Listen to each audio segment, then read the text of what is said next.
Bon, je me suis installée tranquillement dans mon canapé pour faire cette FAQ et répondre aux questions que vous m'avez posées l'autre fois sur Instagram. J'avais fait une story dédiée à ça et j'ai vraiment reçu beaucoup de questions. Donc c'est le moment, on démarre avec la première question.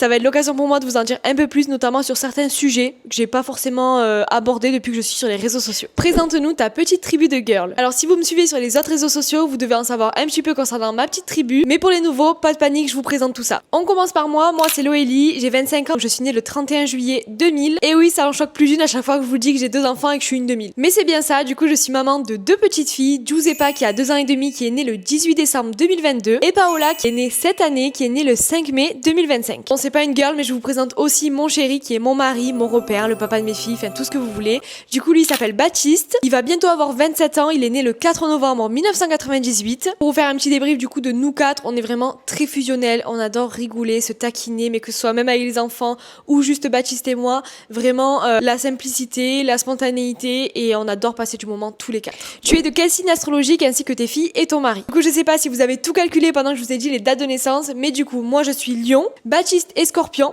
Giuseppa est Sagittaire et Paola est Taureau. Parle-nous de toi, tes études, tes premiers jobs, etc. C'est vrai que ce sujet-là fait partie des sujets que je n'ai jamais trop abordés sur les réseaux sociaux. Du coup, je vais vous en dire un peu plus. J'ai mon brevet, j'ai mon bac STMG, pas de cliché, c'est un bac comme un autre et je suis très fière de l'avoir. Après mon bac, j'ai démarré un BTS en hôtellerie-restauration où j'y ai fait 2 mois. Clairement, le métier de la restauration m'a toujours passionnée, mais les études pour ça me plaisait pas. Donc j'ai travaillé dans un premier restaurant pour ce BTS là. Quand j'ai arrêté le BTS, j'ai aussi arrêté mon restaurant. Je suis partie dans un autre restaurant où j'y ai travaillé un petit moment. Je sais plus combien de temps j'ai travaillé à ce deuxième restaurant, mais je sais qu'après j'ai démissionné parce qu'on est parti vivre 4 mois à La Réunion. Du coup à La Réunion, j'ai retrouvé un boulot, j'ai travaillé chez Decathlon, donc tout le temps où on était à La Réunion. On est rentré. J'oublie peut-être entre-temps des petites missions intérim par-ci par-là. Par contre, du coup, en intérim, j'ai commencé à travailler chez La Poste. J'étais factrice. Donc, j'ai fait factrice en petite mobilette, factrice en voiture. Ensuite, ils me prenaient un peu pour une...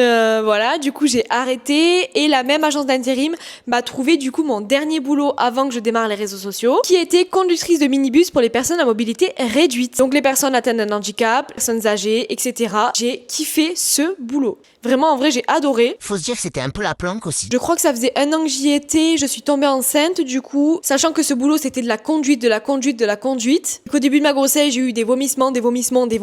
J'ai été arrêtée très tôt, je crois, mes 2-3 mois de grossesse, j'ai été arrêtée pour toute ma grossesse. Et il s'est avéré que pour moi, je me suis toujours dit c'est impensable pour moi de laisser mon enfant à 2 mois et demi à la crèche ou à la nounou ou quoi. Du coup, de base, je m'étais dit je ferais tirer mon arrêt, etc. Et puis, qui l'eût cru? Quand j'ai commencé à vous partager ma grossesse, j'étais même pas en arrêt de travail encore. Je m'amusais clairement, je faisais des vidéos par-ci, par-là. Et puis en fait, tout le temps de mon congé maternité, ça a pris. Mais je n'avais pas spécialement de rémunération car à cette époque, il n'y avait pas la monétisation sur TikTok. Et puis ensuite, j'ai clairement quitté mon boulot parce que je voulais pas reprendre aux 2 mois et demi de Giuseppa, c'était vraiment pas possible pour moi. Et donc j'étais sans rien. Et en fait, après, petit à petit, les réseaux ont continué à évoluer.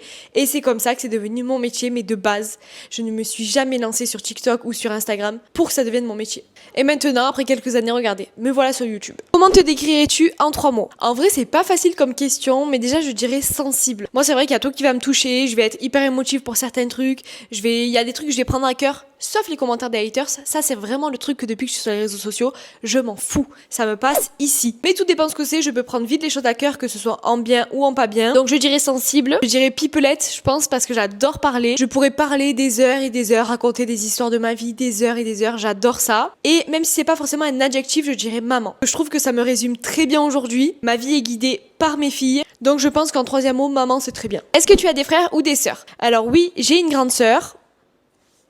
Petite question, là, je suis en train de tourner ma vidéo YouTube et on me demande si j'ai des frères ou des sœurs. Du coup, j'ai dit que j'avais une sœur. Mais est-ce que je peux dire ton prénom ou tu préfères pas que je dise ton prénom? Attendez, ma sœur a répondu. Oui, tu peux dire mon prénom MDR. Ok, ça va. Alors oui, j'ai une grande sœur qui s'appelle Clara. On a 14 mois d'écart. Et ouais, mes parents ont pas chômé. Et c'est elle la plus grande. Oui, parce qu'on me dit tout le temps, on nous a toujours dit, en vacances, en croisière, en camping, en hôtel, dans la vie de tous les jours, on nous a toujours dit que c'était moi la plus grande. Et ben non. Moi, je suis la plus petite, j'ai 14 mois de moins qu'elle. Elle a fait 26 cette année et moi, je fais 25. Est-ce que Giuseppa et Paola ont des cousins ou des cousines? Alors non, moi j'ai une sœur du coup, comme je viens de vous dire, mais qui n'a pas d'enfant. Et Baptiste est fils unique, il n'a pas de frères et sœurs, donc non, elles n'ont pas directement des vrais cousins et cousines, mais elles ont petits cousins, petites cousines, ou grands cousins, grandes cousines. Mais en tout cas, des vrais cousins et cousines de frères et sœurs de Baptiste ou moi, non, il n'y en a pas.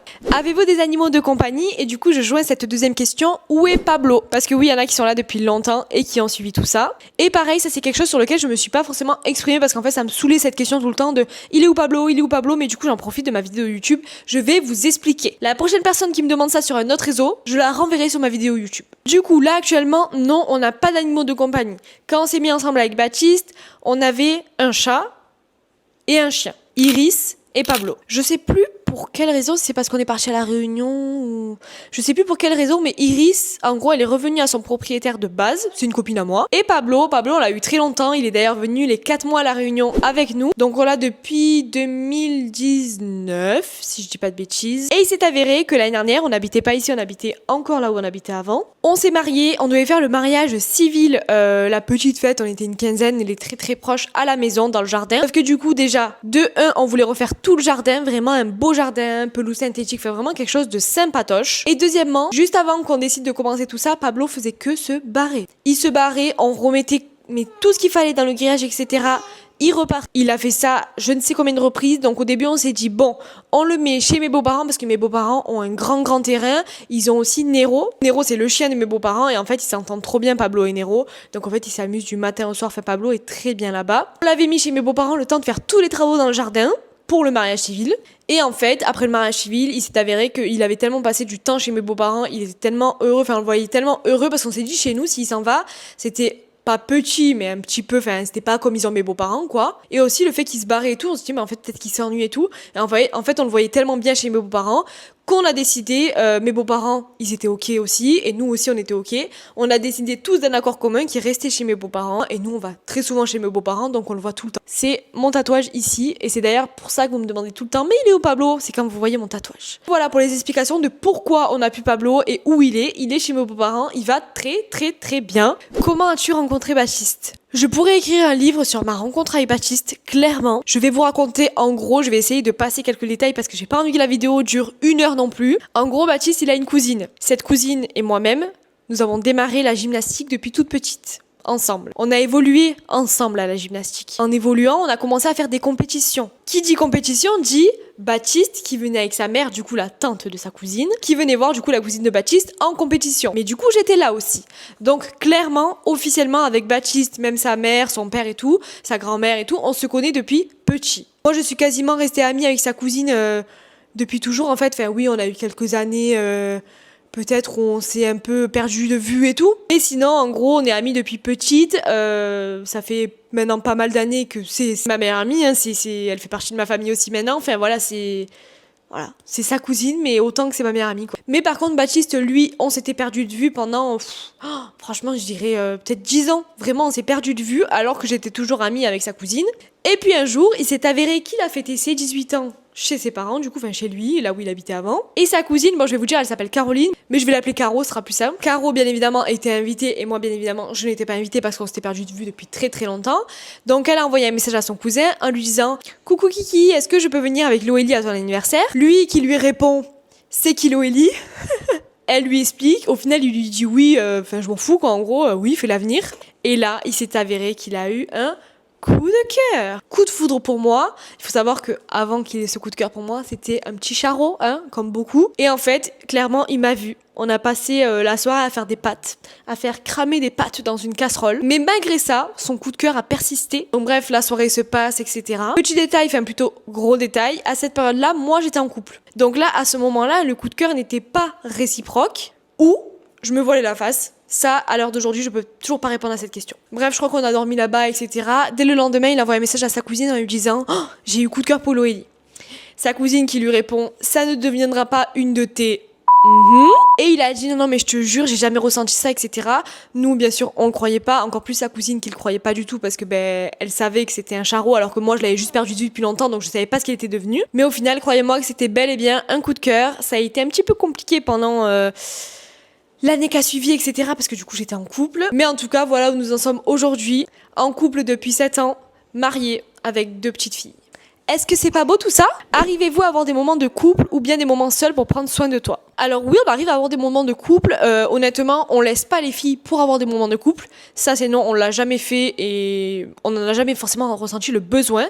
Par contre, des moments de couple, même avec Paola 2 mois et demi, le soir, quand les 2 petites sont au dodo, donc à partir, en ce moment, on y arrive bien, 20h30, franchement, on est tranquille. Mais sinon, allez, entre 21h, 21h30 au plus tard, elles sont au dodo. Donc en fait, on a toutes nos soirées tranquilles. On dort ensemble la nuit, même s'il y a Paola qui est en cododo dans la même chambre que nous, on dort ensemble la nuit. Et si on a des affaires à faire, il n'y a pas que le lit pour faire ces affaires-là. Oui, on arrive toujours à avoir des moments de couple et des moments seuls pour prendre soin de moi. J'avoue que ça, c'est un peu plus compliqué, mais je ne le cherche pas non plus. Je ne le veux pas non plus parce que je n'arrive pas à laisser mes filles garder. Donc par exemple, mes rendez-vous ongles, du coup, parce que les cils, je peux plus trop avec l'allaitement, les yeux fermés pendant longtemps. Enfin bref, c'est un peu plus compliqué pour les cils. Mais par exemple, les ongles, j'y vais avec Paola. Je cale le créneau pendant que Ju est à la crèche. Maintenant, en septembre, elle va rentrer à l'école. Donc ça sera encore plus simple de trouver des créneaux. En tout cas, non, je prends pas forcément des moments seuls pour prendre soin de moi. Pas parce que je n'y arrive pas, mais parce que j'en ressens pas le besoin. Déjà, je suis une personne qui prend... Je vais pas dire que je prends pas soin de moi, mais vous voyez, je me maquille jamais, je fais jamais rien à ma tête, jamais rien à mes cheveux, donc clairement, c'est pas du tout un point négatif pour moi, en gros. Comment décrirais-tu ta vie de maman? Alors, ma vie de maman, je dirais que c'est un mélange de câlins, un mélange de lessive, un mélange de gâteaux écrasés par terre, un mélange de jouets dans tout le salon, un mélange de chocolat sur le canapé, mais c'est beaucoup d'amour. Je suis une maman qui est un peu une maman louve, je sais pas si on peut appeler ça comme ça, mais j'adore avoir le contrôle sur tout, je suis très contrôlante. C'est d'ailleurs une raison pour laquelle je n'arrive pas à laisser garder mes filles, parce que j'ai besoin d'avoir le contrôle sur tout. J'ai besoin de contrôler, que ce soit fait comme je veux que ce soit fait, enfin voilà. Je suis une maman une maman poule, on peut dire, ouais, en fait. C'est une vie très intense, c'est pas du tout une vie reposante, mais c'est la vie que j'ai décidé de mener, hein, on va dire ça comme ça, et c'est une vie que j'adore. Je me sens vraiment à ma place dans cette vie, et c'est la meilleure décision que j'ai pu prendre de ma vie, avoir des enfants. Veux-tu faire le sevrage naturel de l'allaitement avec Paola? On m'a souvent posé cette question et je réponds toujours de la même manière. En fait, franchement, j'ai pas de plan. Je me dis pas, je vais aller jusqu'au sevrage naturel ou je vais arrêter à telle date. Je vis vraiment au jour le jour avec l'allaitement, en fait. Pour moi, chaque jour de plus est une petite victoire. Avec l'échec que j'ai eu de Giuseppa qui m'est resté là, j'avoue que l'allaitement de Paola, en fait, juste je profite et juste je suis fière de moi. Un jour de plus, c'est une victoire pour moi. Pour l'instant, ça se passe très bien comme ça. J'espère qu'on ira le plus loin possible, mais si je ne vais pas au sevrage naturel, ce n'est pas grave. Bien sûr que je veux ça aille le plus loin possible, mais je laisse faire la vie et je vis au jour le jour. Je me mets pas de pression, en fait, c'est plutôt ça. Pourquoi tu n'as pas allaité Giuseppa? Du coup, on y vient à cette question. J'ai pas allaité Giuseppa tout simplement par manque d'informations, par manque d'accompagnement, notamment de ma maternité où j'ai accouché, par manque de tout ça, en fait. Pas assez renseigné, du coup, j'ai eu des petits soucis, des petites crevasses où j'ai saigné, etc. Et du coup, suite à ces crevasses, vu que je n'y connaissais rien, je n'ai pas su je n'ai pas su trouver les solutions, en fait. Et la maternité où j'étais ne m'a pas aidée. J'ai demandé à mi biberon, ils m'ont dit tenez, ils ont pas du tout cherché à comprendre pourquoi j'ai arrêté l'allaitement. Enfin vraiment, voilà, c'est un petit tout, c'est le fait que j'étais mal accompagnée et mal renseignée. Qu'est-ce qui a fait cette fois-ci que ton allaitement a réussi? On en revient au même point, pourquoi mon allaitement a marché cette fois-ci? Tout simplement parce que j'ai été renseignée et j'ai été accompagnée. Je suis accompagnée dès ma grossesse parce que c'était vraiment un projet qui me tenait à cœur. Je me suis fait accompagner, je me suis renseignée, je me suis informée et au final, j'ai eu les mêmes soucis qu'avec Giuseppa. Je suis pas arrivée jusqu'à saigner, mais j'ai eu quasiment les mêmes problèmes qu'avec Giuseppa, des crevasses, à serrer les dents pendant 15 jours et au final, j'ai douté, oui, mais j'ai tenu le coup et là où j'en suis, je suis trop fière en fait parce que je me dis mais comment j'ai fait pour tenir ces 15 premiers jours quoi. Je me rappelle cette douleur mais à chaque tétée, j'appréhendais la tétée en fait. Enfin c'était mais voilà. En tout cas, ça a marché parce que je me suis renseignée et que j'ai été accompagnée. Et franchement, il y a des personnes qui arrivent sans soucis, sans problème et qui n'étaient pas renseignées auparavant. Mais vraiment, je suis hyper contente pour vous. Parce que moi aussi, j'aurais aimé que l'allaitement de Giuseppa, même si j'étais pas informée ni renseignée, j'aurais aimé que ça marche de suite. Voilà, j'ai pas de problème, je suis pas informée, mais j'ai pas de soucis. Donc je m'en fous, j'ai pas besoin d'être informée. Moi, ça s'est passé un petit peu différemment. Mais en tout cas, je vis une belle aventure lactée avec Paola et c'est tout ce qui m'importe. Non, j'aurais aimé allaiter Giuseppa aussi, mais je peux pas revenir en arrière, c'est ça que je veux dire. Niveau habitation, êtes-vous locataire ou propriétaire ou est-ce que vous avez des projets là-dedans? Alors, ça aussi, c'est une question qui revient tout le temps. Là où on habitait avant, on était propriétaire.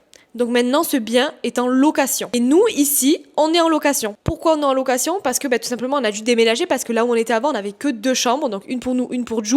Et on n'avait pas la 3e chambre du coup pour Paola. Donc quand je suis tombée enceinte, on a commencé à chercher.